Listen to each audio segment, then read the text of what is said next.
Hi, welcome to Northview News Special Vocabulary Edition. I'm your host, Sarah Ostrowski, and today we'll be learning the definitions of some very important vocabulary words. To start off our day, we'll be going to our friend Emmy Justice, who will be defining hyperbole for us. Hyperbole. It is an over-exaggeration of a statement that's not taken literally. It can often be confused with understatement, which is to express something that is true, but is below the real detail of it. So I'm going to the second year program at GRCC for 2 years, but I have to say, my future's looking pretty bright. Now back to you, Sarah. Let's head over to Sarah to learn about similes. A simile is an explicit comparison of two unlike things using like or as. An epic simile is also known as a Homeric simile, an extended simile often running several lines to emphasize certain stature. Her hair is as golden as the sun, soft like silk, and as beautiful as jewels. Now let's head down to the band room to learn about some sound terms with Alex and Logan, with vocal performances by Shay and Michaela.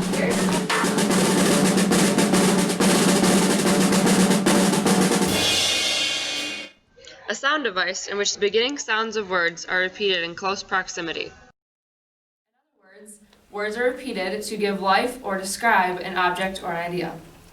For an example, you have Peter Piper picked a pack of pickled peppers, and the P's are the repeated sound in each of the beginning of the sentence or idea. And then, in some literary examples of Romeo and Juliet, we have, in the prologue, from forth the fatal loins of these two foes, because from, fatal, forth, and foes are all words that start with F. And another example would be, now old desire doth in this deathbed lie, in Act 2. Alliteration is often confused with assonance and consonance.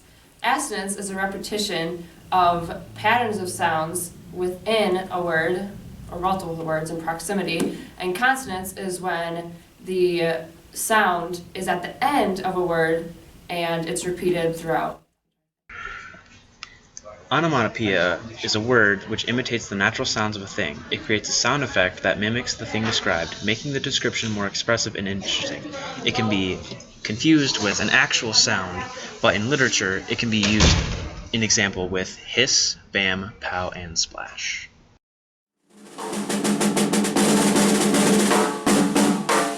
Euphony is having pleasant and harmonic effects. 1, 2. What about tears when I'm happy? What about wings when I fall? I want you to be a story for me that I can believe in forever. This is not an example of euphony.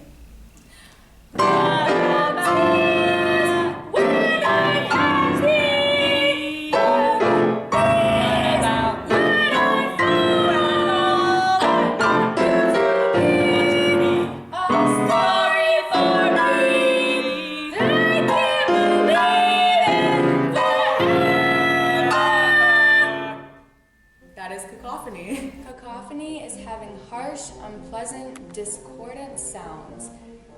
Cacophony is, in literature, refers to sharp, harsh, hissing, and unmelodious sounds. But in music, it refers to unmelodious tones. Now here's a word from our sponsor.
Prologue, a separate introductory section of a literary or musical piece of work.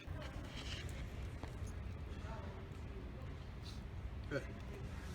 You want to go steal a car? Why? I've just always wanted to. Sure. An example of an epigraph would be, when 40 million people believe in an idea, it is still a dumb idea. Where are we going to steal a car? I don't know, this was your idea. Inciting moment. It is the event and or decision that begins a story's problem. Hey, there's a 2007 Ford Expedition white with a V8 engine. Why don't we steal that one? Yeah. Crisis. A time of intense difficulty, trouble, and or danger.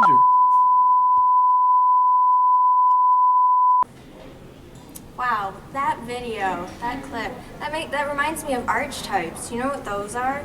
Universal symbols that evoke deep and sometimes unconscious responses to the reader.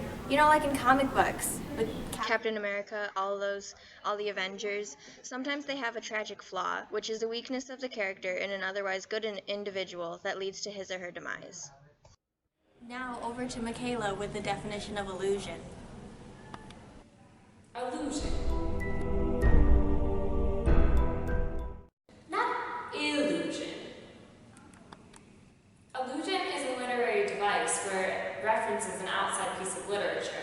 It can be historical, cultural, or anything that has literary significance. Illusion adds significance to the piece of literature by pulling in emotions and significance by using the object that they used in the literature. You can see this in Hamilton even, which is the new hottest Broadway show, and they use it in the show in the song Take a Break, where they reference Macbeth. My dearest Angelica, tomorrow and tomorrow and tomorrow creeps in this petty pace from day to day. I trust you'll understand the reference to another Scottish tragedy without my having to name the play. They think me Macbeth, ambition is my folly, I'm a polymath, a pain in the ass, a massive pain. Madison is Banquo, Jefferson's Macduff, and Burnham Wood is Congress on its way to Dunsinane. And there you are, an ocean away. Now let's head over to Faith, Alexis, and Aaron to learn some more terms. Alright, I'm Faith Rose, and here today I'll be talking to you about the style terms. We've got diction, tone, mood, and satire. And starting with diction, the main difference between diction deals with the difference between connotation and denotation. Connotation is what word choice implies. Like saying something carries a negative connotation would be like calling somebody fat, whereas fat by society means a bad thing, like people who are fat are often seen as ugly and unattractive, whereas the denotation or the dictionary definition of fat means it's like just a basic part of the body, or like something that's found in foods and stuff like that, but it doesn't mean what its connotation means. Tone is the attitude a literary piece takes on a subject, and this is seen in Afraben's Orinoco as she takes a specific stance on royalty on the part of King Charles and what's happening during the time that Orinoco was written through the medium of a African slave narrative. And then Thomas Hardy ridicules the public image of Tess as she gives birth and she gets raped, whereas he sees it as she shouldn't be ridiculed the way she does, but so his stance would be like contrary to what the theme of the time was. The tone of Frida Kahlo's art takes a stance on femininity and sexuality through her paintings by often showing her in constrained outfits and also her rebellious attitude by having a unibrow, which was not seen as something that was beautiful at the time, though we see her today as a beautiful person. The mood is the ambience resulting from the tone of a piece. This is seen in Khaled Hosseini's A Thousand Splendid Suns, where he represents Mariam and Layla's childhood very differently. Mariam has a childhood that was very much defined by heartbreak and sadness over losing her mother and the betrayal of her father, and then getting married off to Rashid, whereas Layla's childhood is seen mostly in a more freedom light because the attitude of the time in Saudi Arabia, the attitude at the time was like more freedom as they became a socialist nation. And then the importance of being earnest, it like has an uncomfortable mood to the type of humor it uses, but its humorous manner. It was also, the mood of the piece was also very uncomfortable because she's telling a person that they've been engaged for a while, though they have not. And then lastly, satire. It's seen in the work of the importance of being earnest because it's a literary work that satirizes or holds the human failing up to ridicule.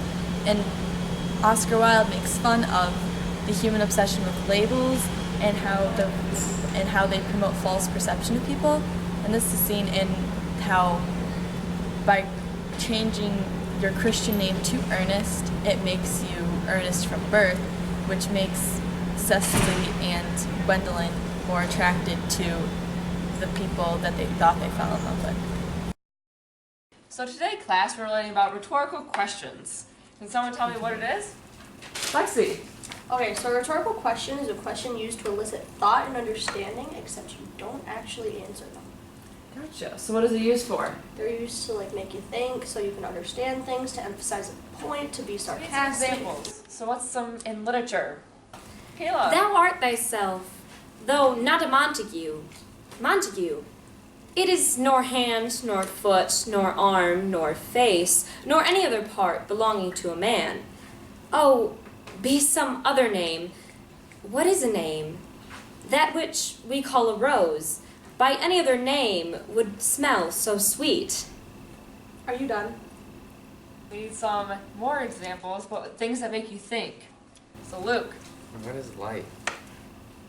Why are we here? Good. Are you stupid? Oh. That's not very nice. Well, I mean, did you even go to college? Are you even a real teacher? Am I supposed to answer that? No, it's rhetorical. I'm on top of the world, Jack!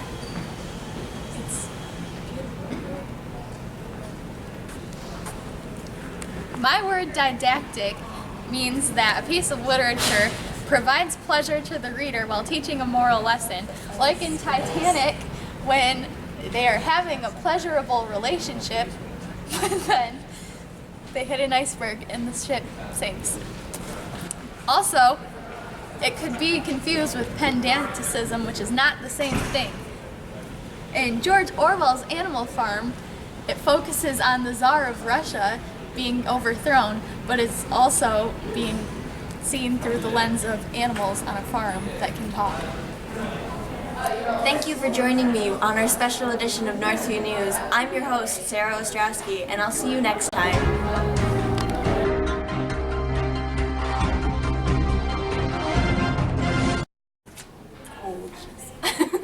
I'm on top of the world, Faith. No, you just say Jack.